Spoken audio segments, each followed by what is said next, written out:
اللہ کے رسول اور اس کے احکام کو آگے بڑھانے کا یہ ذریعہ ہے، اور اس کا کما حق اگر کسی نے ادا کیا ہے تو وہ صحابہ کرام کی جماعت ہے، وہ اللہ کے رسول کے جانثار صحابہ کی جماعت ہے، جس نے منبر نور کا اتنا، منبر مصطفیٰ کا اتنا احترام اور اتنی تعظیم کی کہ اس نے بتا دیا کہ جو جان مانگو تو جان دیں گے، جو مال مانگو تو مال دیں گے، مگر یہ ہم سے کبھی نہ ہو سکے گا کہ نبی کا جاہ و جلال دیں گے۔ ماشاءاللہ، یہ ہے عقیدت۔ تو میں نے سوچا آج کیا بولا جائے آپ حضرات کے درمیان۔ روزانہ ملاقاتیں ہوتی ہے، لیکن آپ کے اندر یہ باتیں نہیں ہے کہ روزانہ ملاقات ہوتی ہے تو بات میں دم نہیں ہے، ایسا نہیں ہے۔ اللہ تبارک و تعالیٰ نے آپ کے دل میں محبتیں ڈالی ہے۔ آج دیکھیے طالبان علوم نبویہ بھی تشریف فرما ہے، اور دیکھیے یہ ایسے طالبان علوم نبویہ، ان کے قدم کی برکت سے مرحوم کو اللہ تبارک و تعالیٰ بخشش کا ذریعہ بنا دیتا ہے، کیونکہ ان کے قدم کے نیچے فرشتے پر بچھاتے ہیں، جہاں جہاں جا رہے ہیں فرشتے پر بچھا رہے ہیں۔ بڑی عظیم شخصیت ہے یہ، ان کا احترام کرے، یہ کہیں سے گزرے تو انہیں بولا کرے بابو کسی چیز کی کمی تو نہیں ہے۔ ان کی چپل اگر پھٹی ہوئی دیکھے تو آپ کہیں بیٹا آ جانا میری دکان میں چپل لے لینا، بیٹا یہ تمہارا کرتا پھٹا ہوا ہے آ جانا بیٹا، ٹوپی پھٹی ہوئی ہے آ جانا بیٹا ہم دے دیں گے۔ کبھی آپ کے گھر کے کنارے سے دکان سے گزرے نا تو سامان لے تو اس کا پیسہ مت دیا کیجیے، کیونکہ یہ حضور کے مہمان ہیں۔ اب پتہ ہے آپ کے گھر میں کوئی اگر مہمان آئے اور پڑوسی اس مہمان کی عزت کرے، قدر یعنی کیا ہے اس کا احترام کرے، اسے لفٹ دے دے، اسے چھوڑ دے اسٹیشن جا کر کے، آپ کتنا خوش ہوں گے، یار اس نے میرے مہمان کا احترام کیا ہے، عزت کی ہے، آپ خوش ہو جائیں گے، میزبان خوش ہو جائیں گے۔ اسی طریقے سے میرے مصطفیٰ کے یہ مہمان ہے، آپ اگر کہتے ہیں اسے دے دیں گے کچھ تو اللہ کے رسول کیا ہے راضی ہو جائیں گے اس سے، اور پھر ہماری بخشش ہو جائے گی۔ دوستان محترم، دنیا والوں نے ماں باپ میں بڑا بولا ہے، لیکن اگر آپ دیکھا جائے تو ماں حق میں افضل ہے اور باپ افضلیت میں افضل ہے۔ اللہ نے جہاں جہاں ماں کا ذکر کیا، لیکن اللہ نے قرآن میں کہیں بھی ماں کی قسم یاد نہیں فرمائی، ماں کی قسم یاد نہیں فرمائی۔ اللہ نے کہا لا اقسم بہذا البلد وانت حل بہذا البلد ووالد وما ولد، لا اقسم بہذا البلد، قسم ہے مجھے اس شہر کی، وانت حل بہذا البلد، اور قسم ہے اس شہر کے محبوب آپ رہتے ہیں، ووالدی وما ولد، اور قسم ہے مجھے والد کی اور لڑکا کی۔ میرے مصطفیٰ کریم صلی اللہ علیہ وسلم کے بارے میں ذکر ہے۔ آپ ذرا اس بات کو دیکھیں، باپ ایک ایسی عظیم ہستی ہے کہ جس اگر ماں کسی کو کوئی چیز کی اجازت دے، بیٹا کہیں جا رہا ہے اور باپ اسے روک دے تو یہ بیٹے پر لازم ہے کہ باپ کی بات مان لے۔ کیوں؟ اس لیے کہ ماں کے اوپر بھی لازم ہے کہ وہ اپنے کیا ہے شوہر کی بات مانے۔ تو حق میں جیسے کہ ایک صحابہ نے عرض کیا رسول اللہ صلی اللہ علیہ وسلم کہ میرے ماں باپ میں سے مجھ پر کس کا سب سے زیادہ حق ہے؟ تو اللہ کے رسول نے ارشاد فرمایا کہ تمہاری ماں کا، پھر کہا کس کا؟ پھر کہا تمہاری ماں کا، پھر کہا کس کا؟ پھر کہا تمہاری ماں کا، چوتھی مرتبہ میرے مصطفیٰ نے کہا تمہارے باپ کا۔ یہ حق کی بات ہے، لیکن جہاں افضلیت کی بات ہے تو افضلیت میں باپ اول درجے کا ہے۔ ذرا آپ غور کریں، اللہ نے باپ کو جنت کا دروازہ قرار دیا، ماں کو اللہ نے جنت قرار دیا۔ اب گھر میں سب سے اہم چیز کی جو اہمیت کے حامل ہے وہ دروازہ ہوتا ہے۔ اگر دروازہ ہی اوپن نہ ہو you can't enter in it، آپ اس میں کیا ہے داخل نہیں ہو سکتے۔ تو پتہ یہ چلا افضلیت میں اگر باپ بیٹا نفلی عمرہ کرنے کے لیے جا رہا ہے، نفلی حج عمرہ کرنے کے لیے جا رہا ہے، اور اگر باپ کیا ہے اسے منع کر دے تو اس پر یہ حق ہے، اس پر لازم ہے کہ باپ کی بات مان لے اور وہ نہ جائے۔ اب ذرا یہ بتائیے، انسان جا رہا ہے مکہ، انسان جا رہا ہے مدینہ، انسان جا رہا ہے خانہ کعبہ کا طواف کرنے کے لیے، لیکن باپ اگر کہہ دے کہ مت جاؤ تو یہ بیٹے پر لازم ہے کہ وہ اس کی بات کو مانے۔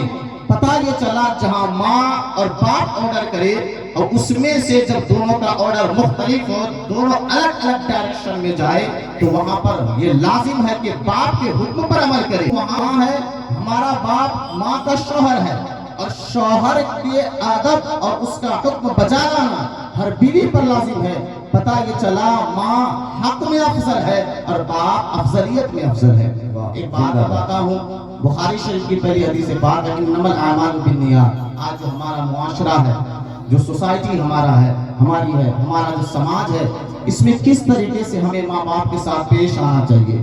لوگ کہتے ہیں کہ امام صاحب تقریر ماں باپ پہ کرتے ہیں، کبھی کبھی ماں باپ کے اوپر جو اولاد کا حقوق ہے اس پر بھی کبھی کبھی تقریریں ہوئی چاہیے. ہاں حقیقت آج کا دور ایسا ہے کہ کچھ ماں باپ کو صرف پیسے کی ضرورت ہے، صرف ماں باپ کو پیسہ چاہیے. آپ کہاں سے لے کر کے لا کر کے دے رہے ہیں اس سے کوئی لینا دینا نہیں. 1% ایسے بھی گارجن کے ہے کہ دوسرے کے بیٹے کو دیکھ کر کے اپنے بیٹے کو کمپیریزن کرتا ہے، کہتا وہ بیٹا کما رہا ہے تم کیوں نہیں کما رہے ہو، وہ آج 50,000 مہینہ کما رہا ہے تم 10,000 کیوں کما رہے ہو، مجھے پیسہ چاہیے اور پیسہ تم کہیں سے بھی لا کر کے دو. اللہ اکبر.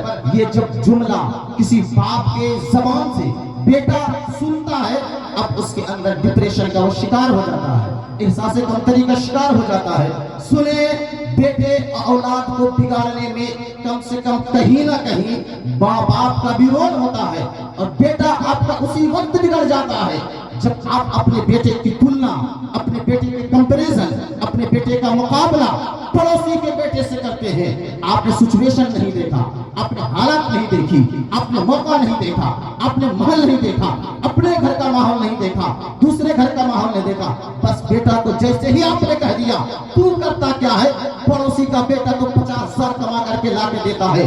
دیکھو باپ کا کتنا احترام کرتا ہے. اب بچہ آپ کا یہیں سے بگڑ گیا، راستہ ڈھونڈے گا حلال کا نہیں، راستہ ڈھونڈے گا نبی کا طریقے کا نہیں، راستہ ڈھونڈے گا شریعت مصطفی کا نہیں، راستہ ڈھونڈے گا اسلام کا نہیں، بلکہ وہ چاہے گا میرے باپ کے اندر جو تلخیاں آ گئی ہے، ماں کے اندر جو بگاڑ آ گئی ہے، سوچ میں جو تبدیلیاں آ گئی ہے، صرف پیسے کی وجہ سے تو چلو پیسہ ہی سے دیا جائے. پتا چل رہا ہے چوک چوراہے پر جوا کھیل رہا ہے باپ کو پیسہ دینے کے لیے، ATM لوٹ رہا ہے باپ کو پیسہ دینے کے لیے، چوری کر رہا ہے باپ کو پیسہ دینے کے لیے. آج دیکھیے آئے دن اس طریقے کا جرم عام ہوتا چلا جا رہا ہے.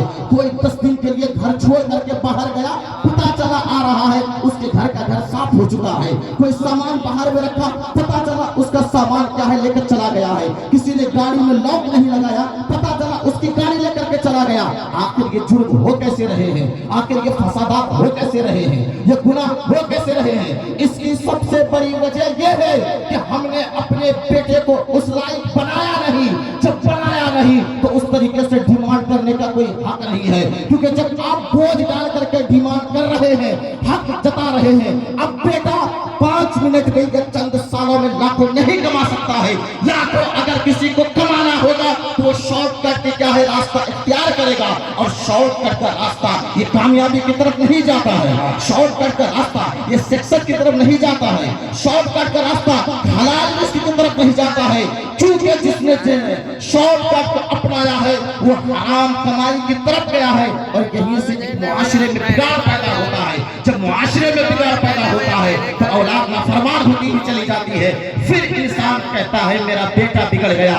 اصل میں بیٹا اپنے آپ سے نہیں بگڑا ہے، بیٹا اپنے والدین کی وجہ سے بگڑا ہے. واہ زندہ باد. یہ بھی ایک پہلو ہے، اس پہ بھی ہمیں بات کرنی ہے. یہ بھی ایک پہلو ہے. کتنے لوگ آتے ہیں، لیکن میرے بھائی آپ یہ نہ سوچیں باپ ہوتے ہیں. انما الاعمال بالنیات کی جو بخاری شریف حدیث پاک کے راویوں میں سے ایک راوی یہ بیان کرتے ہیں، حضرت یوسف علیہ السلام اپنے والد سے 7 یا 8 سال کی عمر میں بچھڑ گئے. ان کے بھائیوں نے کنویں میں ڈال دیا. اب حضرات کو واقعہ پتا، ان کے بھائیوں نے کنویں میں ڈال دیا. وجہ اس کی کیا تھی؟ وجہ اس کی یہ تھی حضرت یوسف علیہ السلام کے والد محترم حضرت کون تھے؟ یوسف علیہ السلام کے آپ نے بولی گیا. آپ نے بتائیے حضرت یوسف علیہ السلام کے والد محترم کون تھے؟ کون بولے بھائی؟ ماشاءاللہ کھڑے ہو جائیے. ماشاءاللہ سبحان اللہ. حضرت ان کے لیے نعرہ لگانا ہے تکبیر. دیکھیں یہ بہت اچھی بات ہے نا. ہم محفلوں میں اسی لیے آتے ہیں تاکہ ہمارے نام اعمال میں، ہمارے علم میں اضافہ ہو. نعرہ تکبیر، نعرہ رسالت. ماشاءاللہ. دیکھیے بڑی بھیک کی بات اور بڑی ادب کی بات ہے. حضرت یوسف علیہ السلام کو بھائیوں نے ڈال دیا کنویں میں. وجہ دیکھی، اور وہ وجہ ہمارے گھر میں بھی ہے. وجہ اس کی یہ تھی کہ حضرت یوسف علیہ السلام کو حضرت یعقوب علیہ السلام زیادہ چاہتے تھے، پیار زیادہ کرتے تھے. اس کے مجسمہ تھے،